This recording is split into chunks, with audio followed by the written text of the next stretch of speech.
Makinig po kayo sa kuwentong ito. Noong ikalawang araw ng bagong taon, pinalayas ako sa sasakyan dahil sabi ng biyenan ko, ang upuan sa likod ay para sa aso. Ngumisi lang ako at agad na ibinenta ang aming villa. Pag-uwi nila, ang sinabi ng security guard ang nagpatigil sa mundo nila. Umaga ng January 2, ang petsang hindi malilimutan ni Liza. Pinababa siya ng sarili niyang asawa sa gitna ng daan para lang bigyan ng komportableng pwesto ang isang aso.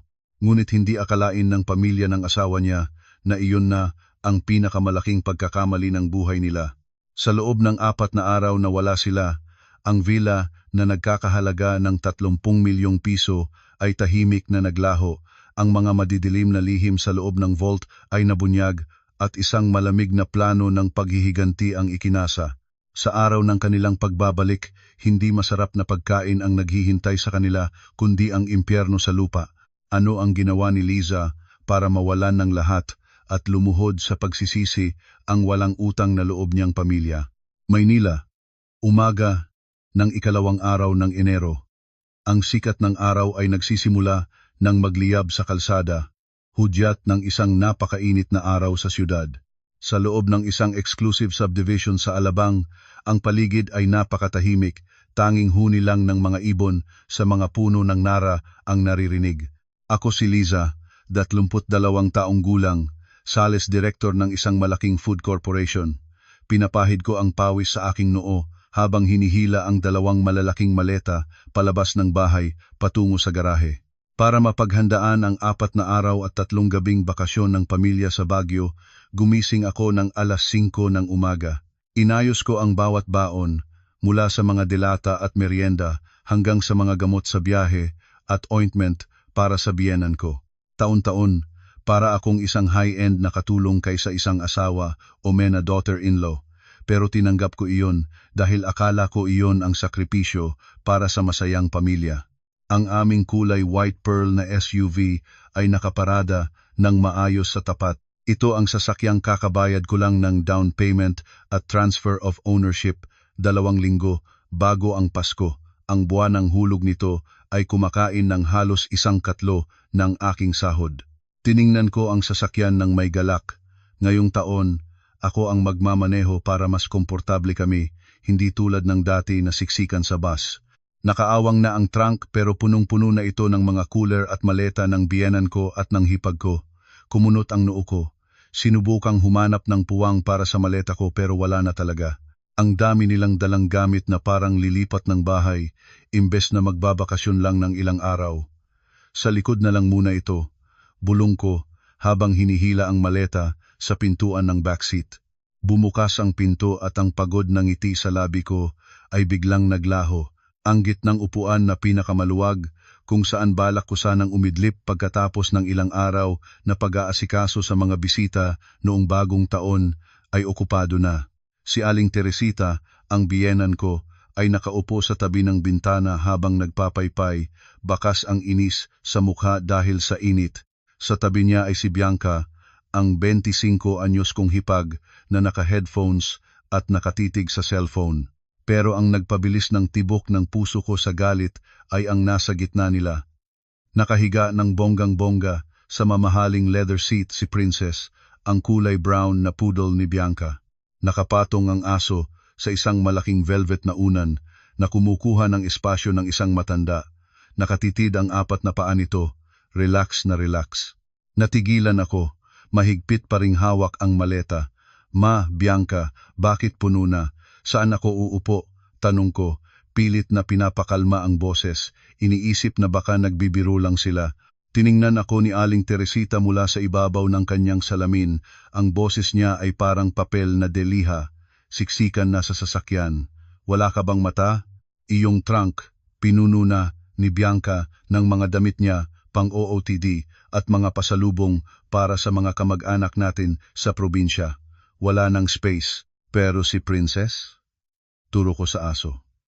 Bakit ang aso ang nasa upuan ko? Ma, ibaba nyo na lang siya sa sahig o kaya sa trunk ilagay sa loob ng cage. Dito na tinanggal ni Bianca ang kanyang headphones. Mukhang iritadong-iritado na parang may sinabi akong napakasama. Ate, ano ka ba? Aristocrat na breed si Princess. Gusto mong ilagay siya sa maruming sahig. At sa trunk, baka ma-heat stroke siya doon at mamatay. May motion sickness siya, sabi ng vet. Dapat nasa mahangin siyang lugar at tapat sa aircon para hindi siya magsuka. Huwag ka ngang malupit sa hayop. Napatulala ako. Malupit? Nagpakuba ako sa trabaho para mabili ang sasakyang ito. Ako ang magbabayad ng gasolina. Ako ang gumastos sa buong bakasyong ito. Tapos tatawagin akong malupit dahil lang gusto kong maupo sa sarili kong pag-aari? Tiningnan ko ang driver's seat. Si Paulo, ang asawa ko, ay kanina pa tahimik. Inaayos niya ang rearview mirror, tinatap ang manibela, halatang iniiwasan ang tingin ko. Paolo, angil ko, magsalita ka naman. Ang asawa mo nakatayo rito, tapos ang aso ang nakaupo roon. Tama ba iyan sa pandinig mo? Nagulat si Paulo at napatingin sa akin. Ang mukha ay lukot sa hirap. Ganyan naman siya lagi. Kapag kaharap ang nanay at kapatid niya, parang pagong na nagtatago sa shell. Liza, ano kasi? Nauutal siya, masyadong masikip talaga ang sasakyan. Si Mama, matanda na, kailangang maluwag ang upuan. Si Bianca naman, alam mo namang spoiled sa kanya iyang aso. Pagbigyan mo na muna sila. Pagbigyan? Ulit ko. Pakiramdam ko ay sasabog na ang dibdib ko. Ano? Gusto mo sa bubong ako sumakay? Tumikhim si Paulo, hindi makatingin ng diretso. O kaya, sumunod ka na lang sa bus. Marami pa namang ticket sa Victory Liner ngayon. O di kaya, baka mas mabuting maiwan ka na lang sa bahay. Alam mo naman, dagsa ang magnanakaw kapag ganitong holiday, hindi rin ako mapakali kung walang maiiwan sa bahay. Bantayan mo na lang ang bahay, magpahinga ka para lumakas ka. Nakakapagod din naman makipagsiksikan sa Baguio, tila huminto ang mundo sa paligid ko. Ang huni ng mga kuliglig sa puno ay naging napakaingay sa pandinig ko. Tiningnan ko ang lalaking tinawag kong asawa sa loob ng 5 taon, 34 taong gulang, maliit ang sahod sa opisina, lahat ng gastusin sa bahay, mula sa bumbilya hanggang sa maintenance ni Aling Teresita, ako ang sumasagot. Tapos ngayon, sa harap ng nanay at kapatid niya, itatabi niya ako na parang basahan, ituturing na mas mababa pa sa aso at gagawing guard ng bahay ng walang bayad. Ngumisi si Aling Teresita, dinagdagan pa ang sakit. Tama ang sinasabi ni Paulo, dito ka na lang. Noong New Year nga, parang ang tamad-tamad mong mag-asikaso sa mga bisita. Linisin mo na lang ang kusina at punasan mo ang altar. Iyong mga lolo at lola mo, asikasuhin mo ang pag-aalay.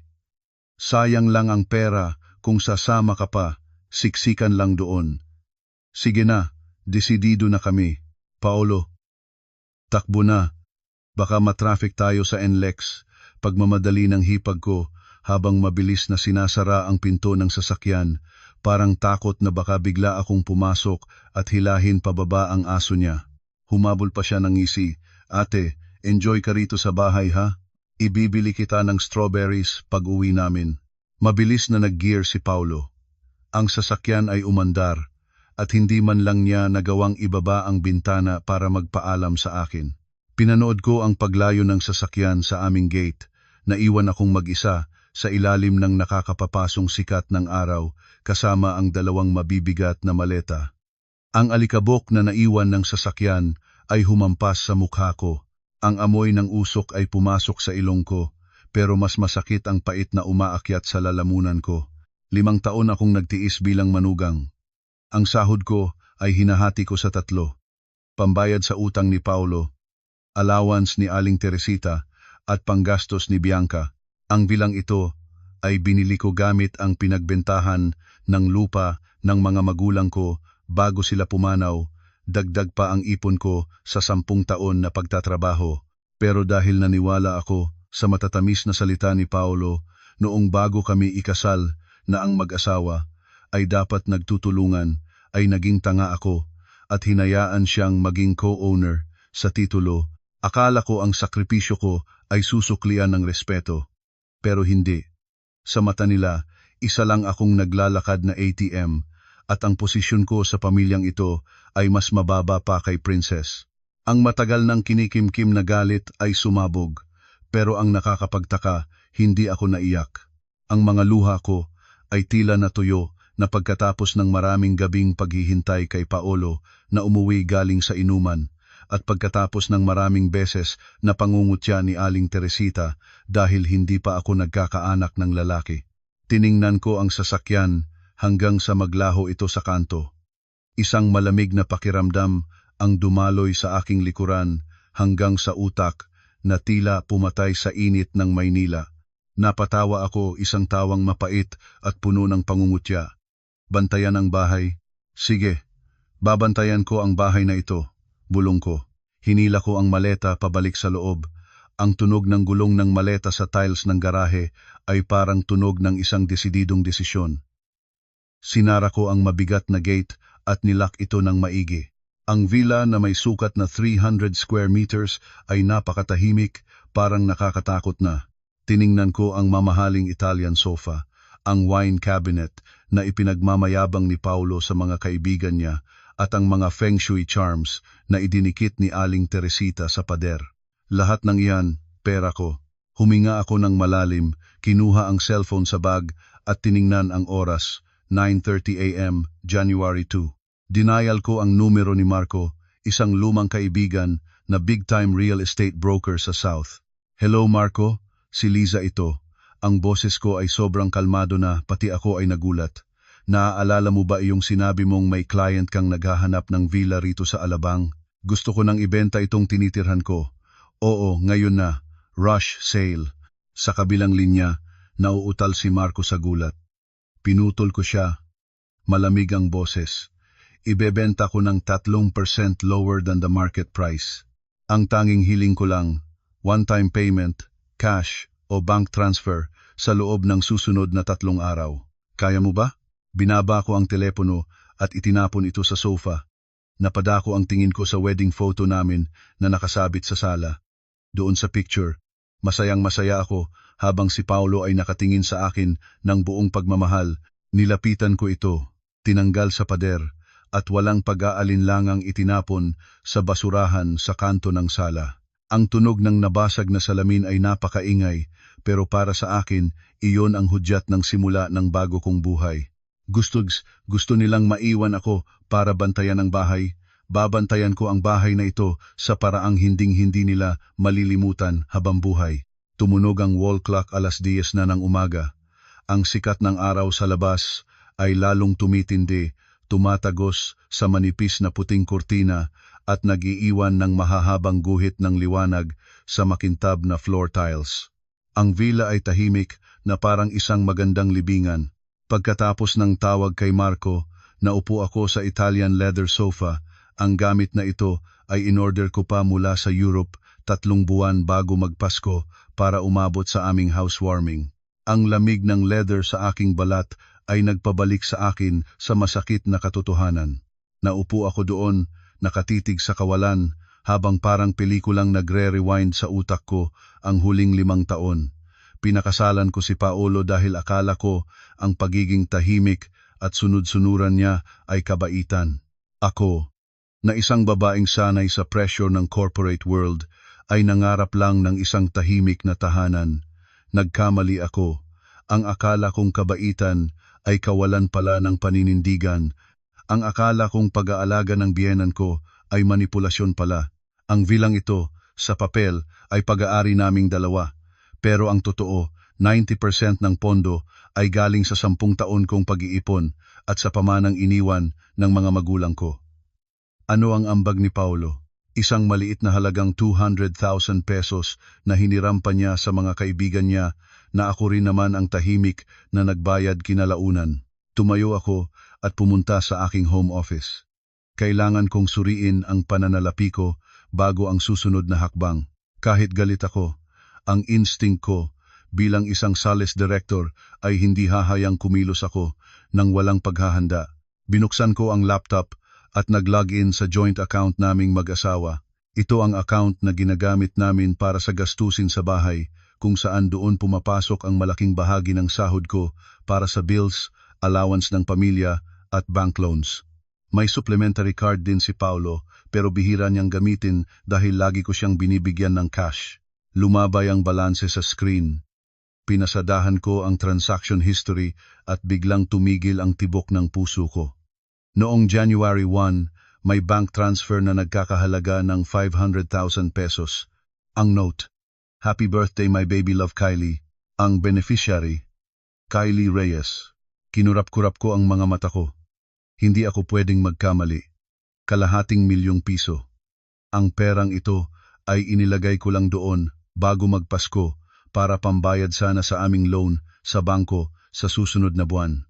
Nagsimulang manginig ang kamay ko, hindi dahil sa panghihinayang sa pera, kundi dahil sa pandidiri na umakyat sa aking lalamunan. Baby love, si Paulo, ang asawa kong kaninang umaga lang ay hindi makatingin sa akin ng diretso. Ang lalaking laging nagrereklamo na maliit ang sahod niya, na salamat at nandyan ka para saluhin ako, ay nagawa pang magregalo ng 500,000 pesos sa ibang babae sa unang araw pa lang ng taon. Samantalang kaninang umaga, hinayaan niyang mapag-iwanan ang asawa niya sa kalsada para lang sa isang aso. Ang pait ng biro ng tadhana. Kinuhanan ko ng screenshot ang transaction bilang ebidensya. Nagsimula nang magtagni-tagni sa utak ko ang mga pangyayari. Ang mga gabing late si Paulo sa uwi dahil overtime, ang mga hidden messages sa messenger na mabilis niyang binubura kapag malapit ako, ang mga bagong damit na suot ni Bianca kahit wala siyang trabaho posible kayang tinawagan ko si Jerome. Isang kaklase ko noong high school na ngayon ay may-ari ng isang sikat na private investigation agency sa Maynila. Hello Jerome, Happy New Year. Ang boses ko ay kasing lamig ng yelo. Liza, Happy New Year din. Oh, bakit parang seryoso ang boses mo? May pabor ako. Urgent. May ise-send akong account number at pangalan sa iyo. Alamin mo kung sino siya, saan nakatira, at ano ang relasyon niya sa asawa ko. As detailed as possible. Problemang pamilya? Pinaghihinalaan mo si Paolo? Wala nang hinala, Jerome. Kailangan ko ng legal na ebidensya. Bilisan mo. Hindi problema ang bayad. Gusto ko ng resulta sa loob ng 2 araw. Pumayag si Jerome. Sinend ko ang screenshot sa kanya via Viber. Pagkababa ko ng phone, tumawag naman si Marco, ang broker. Liza, chinek ko ang database ko. May isang businessman mula sa Cebu na naghahanap ng bahay para sa anak niyang mag-aaral dito sa Manila. Gusto niya sa Alabang dahil safe. Pero magkano ba talaga ang rush price mo? Huminga ako ng malalim. Tinitingnan ng office ko na puno ng mamahaling gamit. The market price is 40 million. I'm selling it for 30 million, inclusive of all taxes and transfer fees. At iwan ko na lahat ng built-in furniture at ang sofa set. Ang kondisyon ko lang, dapat pumasok ang pera sa account ko bago mag-January 5. Nagulat si Marco. Liza, baliw ka na ba? 30 million is a steal. Mawawalan ka ng 10 million. At paano ang asawa mo? Papayag ba siyang pumirma? Napangiti ako ng mapait.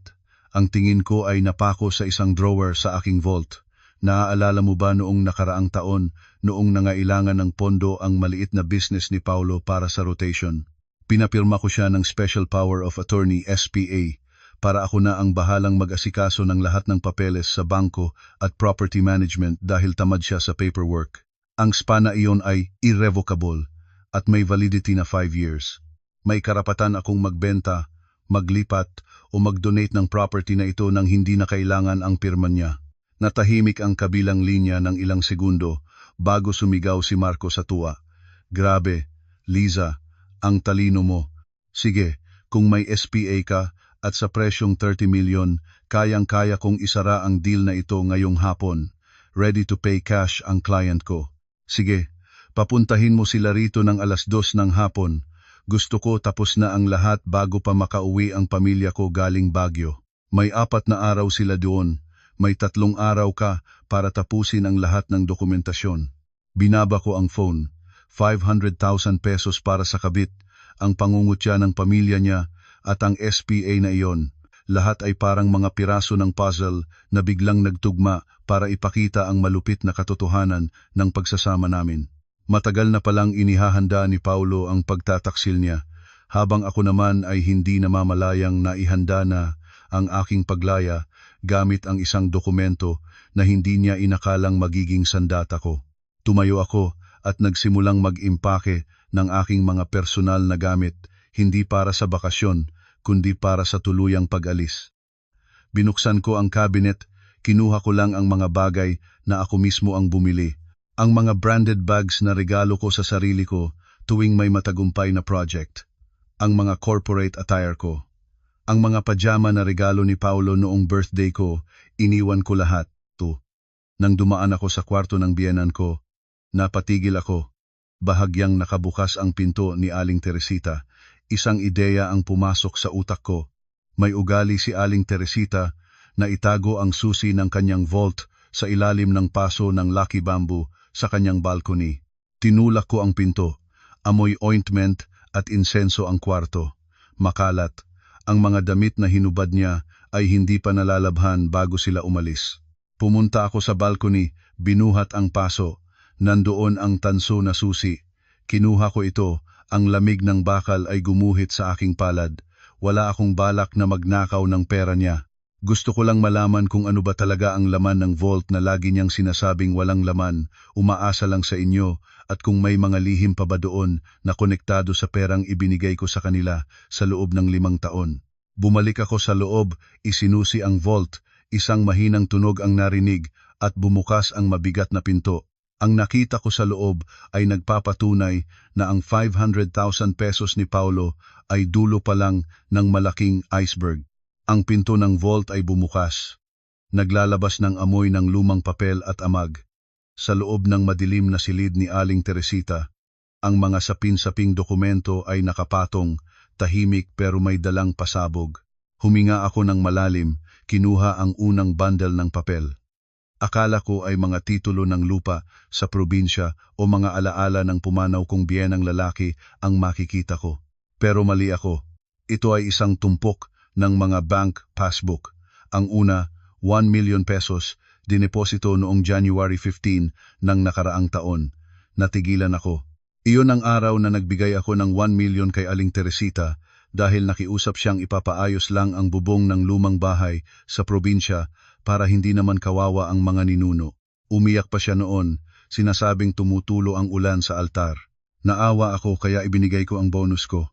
Ngayon, ang bubong sa probinsya ay butas pa rin siguro, habang ang pera ko ay mahimbing na natutulog sa bangko sa ilalim ng pangalan niya. Ang pangalawang passbook, 2 million pesos, dineposito 2 buwan lang ang nakakalipas. Ito ang perang ibinigay ko kay Paolo para sa investment niya sa isang kaibigan. Sabi niya, business daw ito ng pag-import ng mga electronic parts na dodoble ang kita. Kinailangan ko pang magbenta ng mga alahas na pamana ng nanay ko para mabigyan siya ng puhunan. Ang investment partner pala niya ay ang sarili niyang ina. Binuksan ko pa ang ibang passbook. Sa kabuuan, may 5 passbook si Aling Teresita sa ilalim ng pangalang Teresita M. de la Cruz na may kabuuang halaga na mahigit 8 milyong piso. Lahat iyon ay pera ko. Pera mula sa dugot pawis ko sa trabaho. Perang pinanghinayangan kong ibili ng sarili kong pampaganda dahil inuuna ko sila. Sinasipsip nila ako ng sistematiko at malupit. Si Aling Teresita ay hindi naghihirap. Nililikom niya lang ang lahat bilang sarili niyang kayamanan habang araw-araw na nagrereklamo na mahal ang bilihin para lalo ko pang damihan ang perang ibinibigay ko. Nanginig ang kamay ko, nahulog ang passbook sa malamig na sahig. Ang pakiramdam na niloko at ginamit ay umaapaw sa aking lalamunan. Hindi ako manugang dito. Isa lang akong inahing baka na pinipiga nila hanggang matuyo. Pero hindi pa doon nagtatapos ang lahat. Sa pinakailalim ng vault, sa ilalim ng pulang velvet na sapin, may isang itim na folder na kasama ang mga papel na may sulat kamay. Binuksan ko ito. Mga promissory notes. Nanghihiram Bianca de la Cruz. Halaga 1.5 million pesos. Interest 5% per month. Sa ilalim ay mga pirma ni Bianca at mga fingerprints na kulay pula. Kasama rin dito ang mga demand letters mula sa mga kilalang loan sharks sa Maynila na may banta ng pananakit. Hindi ako makapaniwala. Si Bianca, ang hipag kong laging nakaporma at panay ang check-in sa mga mamahaling hotel, ay isa palang adik sa sugal at baon sa utang. At ang mas matindi, nakita ko ang isang maliit na notebook ni Aling Teresita kung saan nakasulat ang kanyang expenses. October, binigyan ako ni Liza ng 50K. Pambayad sa interest ni Bianca, 30K. Tago ang 20K. November, sabihin kay Liza masakit ang rayuma, hingi ng 100K pang check-up. Pambayad sa utang ni Bianca kay Boy Tattoo, 1K. Tago ang 20K. December, si Paulo humingi ng pera kay Liza para sa master's degree, ibinigay sa akin para itago. Kinilabutan ako. Ang buong pamilyang ito ay isang sindikato ng panloloko at ako ang tanging biktima. Nagtutulong-tulong silang gumawa ng drama, sakit ng nanay, utang ng kapatid, investment ng asawa para lang makuha ang pera ko at ipantapal sa butas na likha ng pagsusugal ni Bianca at para sa pansariling ipon ni Aling Teresita. Biglang tumunog ang cellphone ko, sunod-sunod na messages sa Viber galing kay Jerome, ang private investigator. Wala pang 2 oras, napakabilis niya talagang magtrabaho. Binuksan ko ang mga pictures at pakiramdam ko ay gusto kong isuka ang lahat ng kinain ko. Picture 1. Si Paulo, nakaakbay sa isang batang babae na naka-skin tight na dress sa tapat ng isang luxury bag store. Ang babaeng ito ay walang iba kundi si Kylie Reyes, ang beneficiary ng 500,000 pesos kaninang umaga. Picture 2. Isang ultrasound report. Pangalan ng ina, Kylie Reyes. Age of gestation, 16 weeks. Picture 3. Screenshot ng usapan sa messenger ni Paulo at Kylie. Kylie, babe, kailan mo ba hihiwalayan ang matandang iyon? Sumisipa na si baby oh. Paulo, konting tiis na lang babe, pagkatapos ng bagong taon. Lolokohin ko muna siyang i-cash cow natin siya, sayang naman kung bibitawan agad. Sabi rin ni mama, hanggat may mahihita pa tayo, pigaan muna natin, I love you both. Nahulog ang cellphone ko sa kama ni Aling Teresita, matandang iyon, cash cow. Ang mga salitang iyon ay tila sumasayaw sa harap ko, kinukutya ang 5 taon na ibinigay ko sa kanila. Ang plano nila ay hindi lang ang gamitin ako, kundi ang itapon ako kapag wala na silang makuha. Ang asong nakaupo sa sasakyan kaninang umaga ay hindi aksidente, iyon ay senyales na ang halaga ko sa kanila ay zero na. Nakahanap na sila ng kapalit isang batang babae at isang apo na lalaki sa sinapupunan nito. Napaupo ako sa sahig. Wala ng luha, wala ng galit, tanging isang malamig na determinasyon na lang. Kinuha ko lahat ng passbooks, promissory notes, at ang notebook ni Aling Teresita. Kinuhanan ko ng litrato ang bawat pahina, at nag-video rin ako sa loob ng vault bilang ebidensya. Pagkatapos, maingat ko itong ibinalik sa dati. Ang passbook sa ilalim, ang promissory note sa gitna, at ang notebook sa gilid. Sinara ko ang vault, at ang tunog nito ay parang pagsasara ng kabaong ng pagsasama namin ni Paulo. Inayos ko ang lahat, pinunasan ang fingerprints ko, at ibinalik ang susi sa ilalim ng lucky bamboo. Lumabas ako ng kwarto ni Aling Teresita. 12:30 na. Pumunta ako sa kusina, uminom ng isang basong malamig na tubig. Kailangan ko ng lakas at talas ng isip dahil 2:00 ng hapon ay darating na ang buyer. Tiningnan ko ang villa sa huling pagkakataon na parang isang estranghero. Wala nang panghihinayang. Lahat ng gamit dito ay numero na lang na kailangang i-liquidate. Nag-text ako kay Marco, dalhin mo na ang deed of absolute sale at ang pambayad. Siguradong benta na ito. At tandaan, dapat confidential ang lahat hanggat hindi natatapos. Ang paglilinis ay magsisimula na, walang sigawan, walang sampalan, walang gulo. Paalisin ko sila sa paraang pinakamahinhin, parang kung paano nila ako tahimik na pinigaan sa loob ng 5 taon. Eksaktong 2:00 ng hapon, isang kulay itim na Mercedes-Benz ang tumigil sa tapat ng aming gate. Bumaba si Marco kasama ang isang may katandaang lalaki na mukhang seryoso at amoy mayaman. Siya si Don Roberto, ang negosyanteng taga Cebu. Pagpasok niya sa bahay, tiningnan niya ang paligid. Ang matalas na mata ng isang negosyante ay sinuri ang sofa, ang ceiling lights, at ang orientation ng bahay. East-facing, maganda ang pasok ng hangin, maayos ang structure, at maganda ang taste sa interior, sabi niya sa malalim na boses. Huling presyo, 30 million? 30 million, fixed price. pero iiwan ko sa iyo lahat ng built-in appliances at itong Italian sofa. Ang kondisyon ko lang, dapat pumasok ang pera sa account ko bago bukas ng tanghali. Sagot ko ng direkta. Tumingin si Don Roberto kay Marco, tsaka muling lumaray sa akin. Deal. Pero ang papeles? Sabi ni Marco, joint ownership ito. Paano ang pirma ng asawa mo? Ngumiti ako at inilabas ang folder mula sa bag ko. Ito ang irrevocable special power of attorney na pinirmahan ng asawa ko sa harap ng notaryo noong nakaraang taon. Valid ito ng 5 taon. May kapangyarihan akong magbenta nang wala siya. Narito rin ang Original Transfer Certificate of Title, TCT. Pwede na tayong pumunta sa isang private notaryo ngayon din. Sinuri ni Don Roberto ang spa, pati ang mga seal at pirma, 100% legal. Tumawa siya, ang bilis mong kausap, iha. Gusto ko ang ganyang estilo. Tara na sa notaryo. Hapon ng January 3, tumunog ang notification sa bank app ko. Isang tunog na parang pinakamatamis na kanta. Your account has been credited with PHP 29,800,000.00. Ang bahay ay opisyal ng hindi sa akin at hindi na rin sa amin. Pagkapasok ng pera, isang 10-wheeler moving van ang dumating sa tapat ng bahay. Kumuha ako ng full service moving package. Iyong sila na ang mag-iimpake, sila na ang magbubuhat, wala na akong gagawin.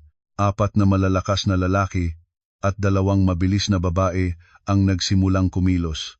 Nakatayo ako sa gitna ng sala, may hawak na kape, habang naguutos na parang isang konduktor ng orkestra ng pagkagunaw. Lahat ng damit ko, bags, sapatos sa master's bedroom at office ay pinatago ko ng maigi sa bubble wrap at ipinalipat sa isang bagong arkilang penthouse sa BGC. Iyon ang mga gamit ko, mamahalin at may halaga. Samantala, itinuro ko ang kwarto ni Aling Teresita at Bianca. Lahat ng gamit sa loob ng mga kwartong iyon, pati ang mga feng shui charms sa pader, ang mga lumang set ng tasa at ang mabahong higaan ng aso sa likod, ay ipinalagay ko sa mga ordinaryong balikbayan boxes. Saan po namin dadalhin ito, ma'am? Tanong ng supervisor. Ngumisi ako at iniabot ang isang address sa Valenzuela.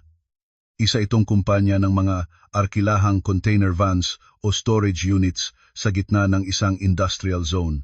Ipasok nyo lahat diyan, ilock nyo, at ibigay nyo sa akin ang susi. Ang pagpapadala sa kanila sa kangkungan ay nagsimula na. Pinanood ko ang mga tauhan habang inilalabas ang mga kayamanan ni Aling Teresita. Ang mga bote ng kung ano-anong gamot na ugat-ugat na ang laman, ang mga makukulay na kumot na binili niya sa kung saang tiangge, at ang mga tumpok ng diaryo na tinitipon niya. Lahat iyon ay isiniksik sa mga brown boxes. Pagdating sa kwarto ni Bianca, mas lalong lumawak ang ngiti ko. Ang mga designer bags na ipinagmamayabang niya sa Instagram ay puro Class A lang pala galing sa Green Hills. Itinapon lang iyon ng mga tagalipat sa box. Ang kanyang vanity mirror na puno ng mumurahing makeup, ang unan niyang punong-puno ng balahibo ni Princess, lahat walis. Ang kwarto ng sosyal na hipag ay naging bakante na, lumabas ang mga mantsa sa pader na dati ay natatakpan ng gamit. Sa kwarto ni Paulo, isa lang ang itinira ko, ang basag na wedding photo sa basurahan. Kinuha ko ang litratong gusot-gusot na, inilagay ko sa ibabaw ng box ng mga gamit niya, isang simbolikong pamamaalam. 6:00 ng gabi, ang villa ay tuluyan ng walang laman. Wala nang bakas ng pamilya De La Cruz, wala nang amoy ng ointment ng biyenan ko, wala nang amoy ng aso. Ang bahay ay bumalik sa pagiging malamig na istruktura. Ang bagong may-ari ay magpapadala na ng mga pintor bukas. Hawak ko ang susi ng bulok na storage container sa Valenzuela. Iyon ang magiging bagong bahay ng kanilang mga basura. Nagbayad ako ng upa para sa 1 buwan. Pagkatapos ng 1 buwan, kapag hindi nila kinuha, ang management ng storage ang magtatapon ng lahat. Masyado na nga akong mabait. Umaga ng January 5, ang araw ng pagbabalik nila, nagmotor lang ako papunta sa villa sa huling pagkakataon. Ayokong makita nila ang bago kong sasakyan o ang yaman ko. Tumigil ako sa tapat ng gate, bago na ang padlock na ikinabit ng tauhan ni Don Roberto. Kinuha ko ang lumang susi ng bahay sa bag ko. Ang mga susing ito ay wala ng silbi. Lumakad ako sa pampublikong basurahan na kulay berde sa kabilang kalsada. Binuksan ko ang takip nito at sumalubong ang amoy ng mga basura noong bagong taon. Itinapon ko ang bundle ng susi sa loob. Klang! Ang tunog ng bakal sa ilalim ng basurahan ay parang musika sa pandinig ko. Kasama ng susi ay ang receipt ng storage unit sa Valenzuela na ginusot ko muna. Kailangan nilang maghalungkat ng basura para malaman kung nasaan ang mga gamit nila. Iyon ang unang leksyon sa respeto. Kapag itinuring mo akong basura, ibabalik kita sa kung saan ka nararapat. Kinuha ko ang cellphone at nag-text kay Paulo. 10:00 na ng umaga, malamang ay nasa biyahe na sila pabalik mula sa Baguio, pagod pero masaya sa kanilang luxury trip. To Paolo, kumusta ang bakasyon? Sana nag-enjoy kayo. Nilinis ko na ang bahay gaya ng sabi ni Mama. Sobrang linis, wala na kahit isang butil ng alikabok. May sorpresa akong iniwan sa inyo sa tapat ng gate. Hanapin nyo ng maigi sa basurahan. Paalam, pinindot ko ang send. Pagkatapos, isa-isa ko silang binlock. Block si Paulo. Block si Aling Teresita. Block si Bianca. Pinaandar ko ang motor at mabilis na humarurot paalis, sumasabay sa agos ng mga sasakyan sa Maynila. Ang hangin sa mukha ko ay hindi na mainit. Lasa na itong kalayaan. Sa likuran ko, isang unos ang paparating sa Villa 12 pero ang unos na iyon ay wala na akong pakialam. 3:00 ng hapon. January 5. Ang init ng Maynila ay parang lalong naging malupit. Ang puting SUV, ang garbo ng pamilya De La Cruz, ay dahan-dahang pumasok sa kalsada ng subdivision. Ang sasakyan ngayon ay mukhang kawawa puno ng mapulang alikabok mula sa biyahe sa probinsya. Sa loob, ang hangin ay amoy pawis, amoy ng mga biniling pasalubong at pinakamasangsang ang amoy ng suka ng aso. Gaya ng inaasahan ko, nahilo si Princess sa biyahe at nagsuka sa leather seat sa buong biyahe ng Cannon Road. Hay salamat, nasa Manila na tayo, pero bakit parang mas mainit pa rito? Reklamo ni Aling Teresita habang nagpapahid ng pawis. Ang paa niya ay nakapatong sa maleta sa gitna. Sabihan mo iyang si Liza na igawa ako ng malamig na juice at buksan agad ang aircon sa sala. Hay naku! Ang sarap ng buhay niya rito sa bahay, walang ginawa kundi maglinis. Siguradong tapos na lahat iyan. Si Bianca naman ay nagpupunas ng mukha ng aso niyang mukhang basang sisiw. Princess, malapit na tayo sa bahay. Sasabihan ko si ate na paliguan ka ha. Si Paulo ay tahimik lang, nakatuon sa pagmamaneho. Iniisip niya ang kakaibang text ko kaninang umaga, sorpresa sa basurahan. Napangisi siya. Iniisip na baka naglalambing lang ako o nagtatampo kaya nag-iwan ng regalo sa kung saan para magkaayos kami. Akala niya, hindi ko kayang gumawa ng kahit anong matindi. Huminto ang sasakyan sa tapat ng gate ng Villa 12F. Teka lang, bulong ni Paulo. Pinindot niya ang remote ng gate. Walang nangyari. Pinindot niya ulit. Mas malakas. Ayaw bumukas. Low battery ba ito o brownout? Bumaba si Paulo, kinuha ang manual na susi at sinubukang buksan ang gate. Hindi pumasok ang susi. Ano ba ito? Pinalitan ba ang lock? Dito na rin bumaba sina Aling Teresita at Bianca, dala ang inis dahil sa init. Ano ba Paulo? Bakit ang tagal? Tawagin mo na si Liza. Sigaw ng biyenan ko. Kinalampag ni Paulo ang gate. Liza! Liza! Buksan mo ang pinto. Ano bang ginagawa mo at pinalitan mo ang lock? Walang sumasagot. Ang bahay sa loob ay sarado lahat ng bintana, nakatabing ang mga kurtina, napakatahimik at parang walang tao. Biglang bumukas ang maliit na pinto sa gilid ng gate pero hindi ako ang lumabas. 2 lalaki na nakauniforme ng security guard ang lumabas, may hawak na batuta at mukhang seryoso. Sa likuran nila ay may isang kontraktor na may dalang mga pintura.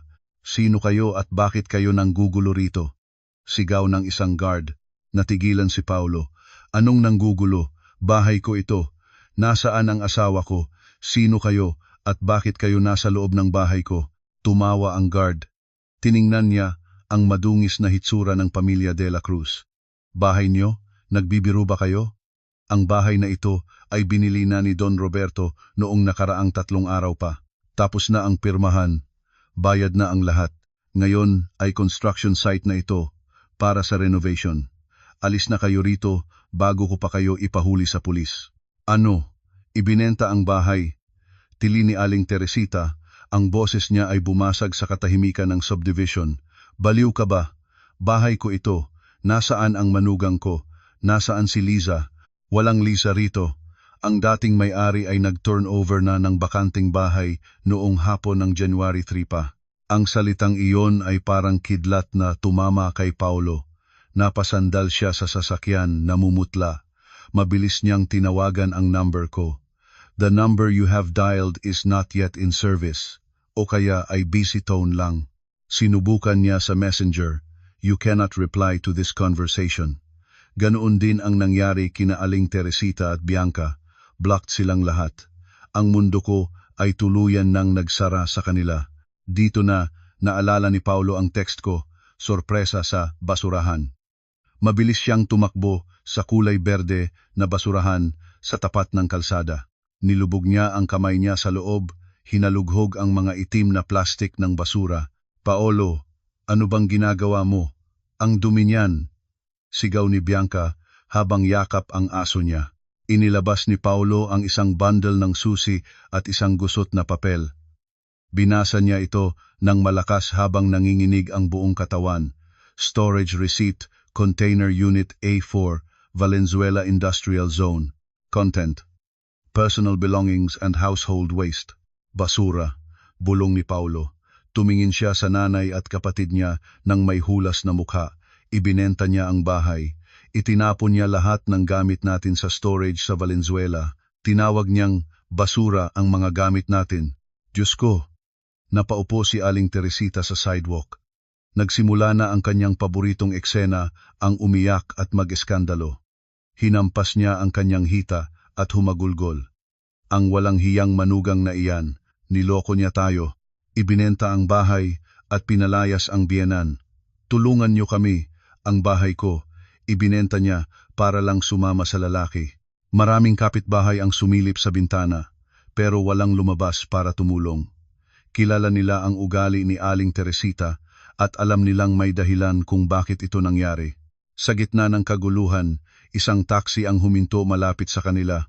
Bumukas ang pinto at bumaba ako. Hindi na ako ang Liza na nakaduster lang sa bahay. Nakasuot ako ng isang black fitting dress, nakaputing blazer at malaking sunglasses. Naka-high heels ako, taas noo habang naglalakad palapit sa kanila. Liza, ikaw na babae ka. Akmang susugurin ako ni Aling Teresita para sa bunutan pero hinarangan siya ng security guard. Ibinenta mo ang bahay ko, ibalik mo ang pera, patayin mo na lang ako. Tumayo ako ng maayos, tinanggal ang sunglasses at tiningnan sila. Si Paulo ay mukhang tanga habang hawak ang mga susi na galing sa basurahan. Kumusta ang lahat? Ang boses ko ay kalmado pero matalas. Masaya ba ang bakasyon? Bakit hindi kayo pumasok sa loob para magpahinga?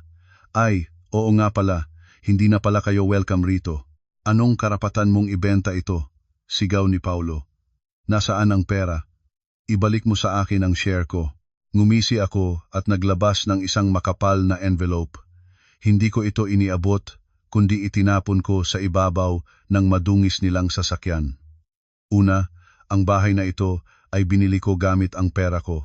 Naka-joint name ka lang pero nakalimutan mo bang pinapirma mo ako ng SPA? Legal ang lahat ng ginawa ko.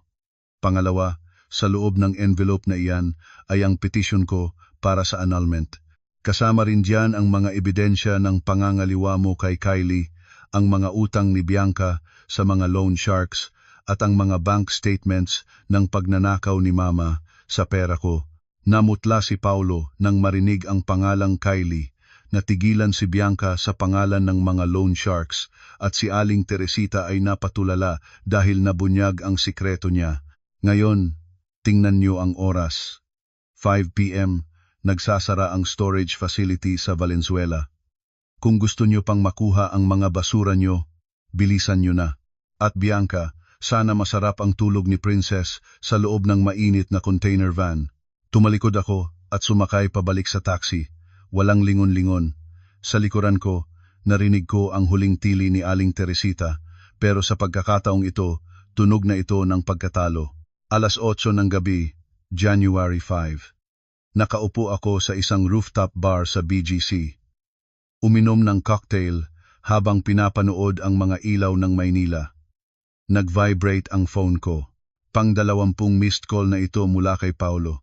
Sinundan ito ng mga texts mula sa mga tita at tito niya sa probinsya. Liza, napakasama mong bata. Pinatay mo ang biyenan mo. Pumunta ka sa ospital ngayon din. Napangiti ako. Nagsimula na ang drama na inaasahan ko. Sinagot ko ang tawag. Malamig ang boses ko. Hello? Liza! Masaya ka na ba? Sigaw ni Paulo. Naririnig ko ang tunog ng mga monitor sa ospital. Nahimatay si Mama pagkaalis mo. Narito kami sa ospital sa Alabang. Sabi ng doktor, tumaas ang blood pressure niya at baka ma-stroke. Tao ka pa ba?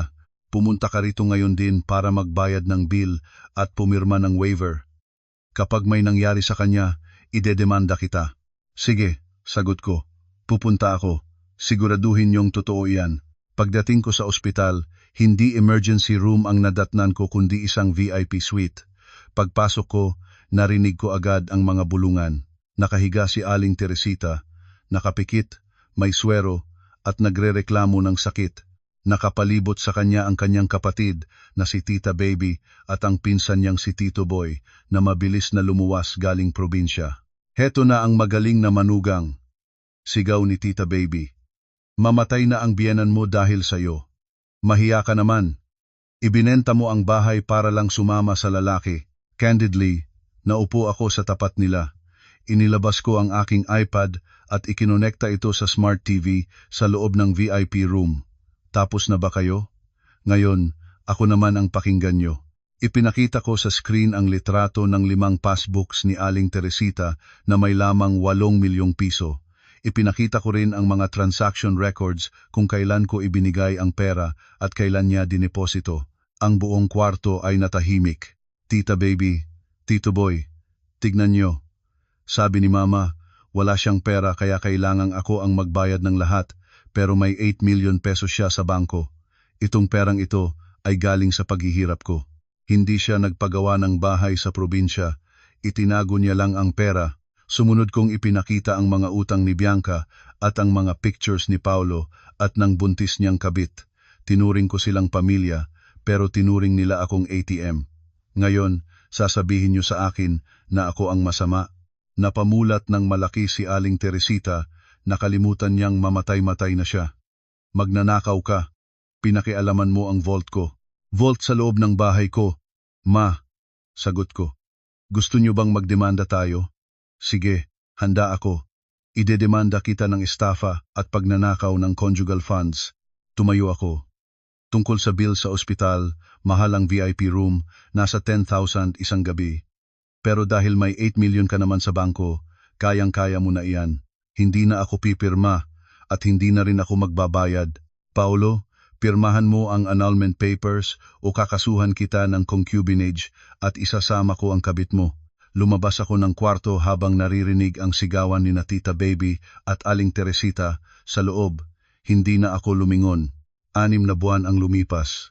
Isang maulang hapon sa Maynila. Nakaupo ako sa bago kong penthouse sa BGC, uminom ng wine habang nakatingin sa ilog Pasig. Ang annulment ay tapos na. Nahati ang 1 milyon ni Aling Teresita, nakuha ko ang kalahati dahil napatunayan kong galing iyon sa sahod ko habang kasal kami. Ang natitirang pera nila ay naubos din sa pambayad sa utang ni Bianca sa mga loan sharks at sa pagpapagamot ni Aling Teresita na tuluyan nang na-stroke dahil sa stress. Tumunog ang phone ko. Message mula kay Jerome, isang picture. Sa gitna ng ulan sa EDSA, isang lalaki na nakakapote ang nakasakay sa lumang motor. May dalang delivery bag ng isang food app, si Paulo. Ang dating asawa kong Director Kuno sa isip niya, ngayon ay grab rider na para may pangkain sila. Si Bianca naman ay nagtatrabaho na bilang sales lady sa isang mall at si Aling Teresita ay nakatira sa isang maliit na paupahang kwarto sa Taguig. Tiningnan ko ang picture at binura ko rin agad. Wala na silang puwang sa buhay ko. Kinabukasan, nasa Naya ako. Hawak ang tiket ko papuntang Paris. Noong nakaraang Enero, pinababa ako sa sasakyan dahil sa isang aso. Ngayong Hulyo, nakaupo ako sa business class ng isang eroplano. Tama nga sila. Ang tadhana ay marunong magbalanse. Kung hindi ka rerespetuhin sa kinalalagyan mo, tumayo ka at maglakad patungo sa lugar kung saan ka tunay na pahahalagahan. Huwag kang papayag na maging backseat lang sa sarili mong buhay. Ang biyahe ko ay magsisimula na. At sa pagkakataong ito, ako na ang may hawak ng manibela. Matapos kong makausap si Jerome, ang private investigator, tila ba bumigat ang hangin sa loob ng mansyon. Ang bawat sulok ng bahay na ito ang mga mamahaling kurtina, ang chandeliers, ang mga painting na pinili ni Aling Teresita ay tila mga piping saksi sa katangahan ko. 2:00 ng hapon, dumating si Don Roberto, ang negosyanteng taga Cebu, kasama si Marco. Suot ni Don Roberto ang isang simpleng polo barong, pero ang aura niya ay bakas ang yaman. Maganda ang enerhiya ng bahay na ito, wika niya habang hinahaplos ang pasimano ng hagdan na gawa sa Nara. Pero bakit mo ito ibinebenta ng ganito kabilis? 30 million pesos para sa property na ito sa Alabang? Napakababa niyan. Tumingin ako sa kanya ng diretsyo. Don Roberto, ang kapayapaan ng isip ko ay walang katapat na halaga. Gusto ko nang iwan ang nakaraan dito. Iiwan ko ang lahat ng gamit, pati ang Italian sofa na iyan na nagkakahalaga ng ₱250,000. Ang kailangan ko lang ay pumasok ang pera sa account ko sa loob ng 3 araw. May SPA ka tama? Tanong ni Don Roberto. Inilabas ko ang dokumento. Binasa niya ito ng maigi, kasama ang kanyang abogado na sumunod pala sa kanya. Valid ang special power of attorney. Irrevocable. May ganap kang kapangyarihan na ibenta ito. Nang hapon ding iyon, sa isang private notary public, tinapos namin ang lahat. Habang pinapanood ko ang pagtatak ng selyo sa deed of absolute sale, pakiramdam ko ay may mga tanikalang unti-unting napuputol sa aking mga kamay. Kinabukasan, January 3, dumating ang moving van. Pinanood ko ang mga trabahador habang nililinis ang kwarto ni Bianca. Ma'am, ano pong gagawin sa mga sapatos na ito? Tanong ng isang lalaki habang itinataas ang isang pares ng Peking designer heels. Ikahon niyo lahat. Huwag niyo nang piliin. Lahat ng nasa kwarto na iyon, pati ang mga posters niya at ang kama, isama niyo sa storage container sa Valenzuela. Utos ko. Sumunod ang kwarto ni Aling Teresita. Nakita ko ang mga bote ng alak na may babad na mga ugat-ugat, ang herbal medicine kuno niya na amoy panis na ewan. Nakita ko rin ang mga bundle ng lumang diaryo at mga karton na pinag-iipunan niya para ibenta sa junk shop. Lahat iyan, basura para sa akin. Impake niyo na parang basura, sabi ko. Nang matapos ang pagliligpit, ang mansyon ay naging isang malaking bakanteng espasyo. Wala nang amoy ng aso, wala nang amoy ng ointment ni Aling Teresita, tanging ang amoy ng floor wax at kalinisan ang natira. Hapon ng January 5, ang araw ng paghatol. 3:00 ng hapon, ang init ng araw sa Alabang ay nakakapaso. Ang SUV ni Paulo ay dahan-dahang pumasok sa kalsada. Mula sa malayo, nakita ko ang paghinto nito sa tapat ng gate. Si Paulo ay bumaba. Ang hitsura niya ay pagod na pagod mula sa biyahe sa Baguio. Ang kanyang puting t-shirt ay may mantsa ng kape. Bakit ayaw bumukas ng gate? Sigaw ni Paulo. Sinubukan niyang kalikutin ang remote, pero ang gate ay nanatiling sarado. Inilabas niya ang kanyang susi at isinusi sa lock. Anong nangyari? Hindi na pumasok ang susi. Lumabas sina Aling Teresita at Bianca. Si Bianca ay karga-karga si Princess. Ang asong naging mitsa ng lahat. Ang aso ay mukhang matamlay, puno ng suka ang balahibo. Paolo, ano ba? Ang init-init dito sa labas. Buksan mo na iyan. Bulyaw ni Aling Teresita. Dito na lumabas ang mga security guard na inarkila ni Don Roberto. Sino kayo? Tanong ng isang guard na may malaking pangangatawan. Anong sino kami? Ako ang may-ari ng bahay na ito. Si Paulo de la Cruz.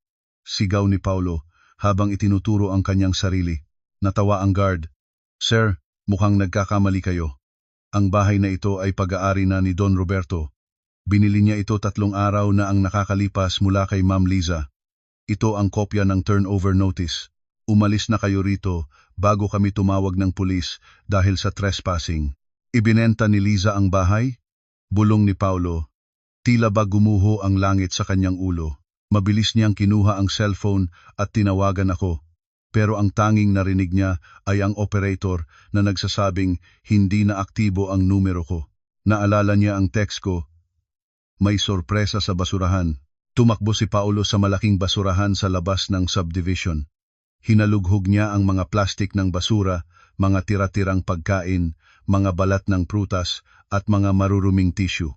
Doon, sa pinakailalim, nakuha niya ang bundle ng mga susi at ang gusot-gusot na papel mula sa storage facility sa Valenzuela. Itinapon niya tayo sa Valenzuela. Lahat ng gamit natin nasa storage container, sigaw ni Paulo. Ang walang hiyang iyan, ang bahay ko, ang mga gamit ko, tili ni Aling Teresita. Naupo siya sa sidewalk, walang pakialam kung marumi ang semento. Humagulgol siya ng malakas. Tulungan niyo ako. Ang manugang ko, ninakawan ako. Ibinenta ang bahay ko. Doon na ako dumating sakay ng taxi. Bumaba ako ng dahan-dahan. Ang tunog ng aking heels sa semento ay tila ba tunog ng hatol. Liza! Sigaw ni Paulo. Akmang lalapit siya sa akin pero hinarangan siya ng guard. Paano mo nagawa ito? Nasaan ang pera? Ibalik mo ang pera ko. Pera mo? Tanong ko habang nakangiti ng mapait. Paolo, ang perang ibinayad sa bahay na ito ay nasa isang account na hindi mo kailanman mahahawakan. At bago ka magreklamo, tandaan mo ang ginawa mo noong January 1, 500,000 pesos para kay Kylie. Baby love mo? Nakalimutan mo na ba na pera ko ang ipinamigay mo sa kabit mo? Natigilan si Paolo. Ang kanyang mukha ay naging kasing puti ng papel. Paano mo? Alam ko ang lahat, Paolo. Alam ko ang tungkol sa sanggol sa sinapupunan ni Kylie. Alam ko ang plano niyo ni Mama na lokohin ako para ibenta ang lupa ko sa probinsya bago mo ako hiwalayan. Pero naunahan kita. Unahan lang tayo sa larong ito at talo ka. Tumingin ako kay Aling Teresita. At kayo, Ma, ang 8 million pesos na itinatago niyo sa bangko habang nagkukunwari kayong mahirap, huwag kayong mag-alala, idedemanda ko kayo para mabawi ang kalahati niyan bilang bahagi ng aming conjugal properties. Wala kayong matatago sa akin. Liza, parang awa mo na. Simula ni Paulo. Pero, tinalikuran ko na siya. Alis na.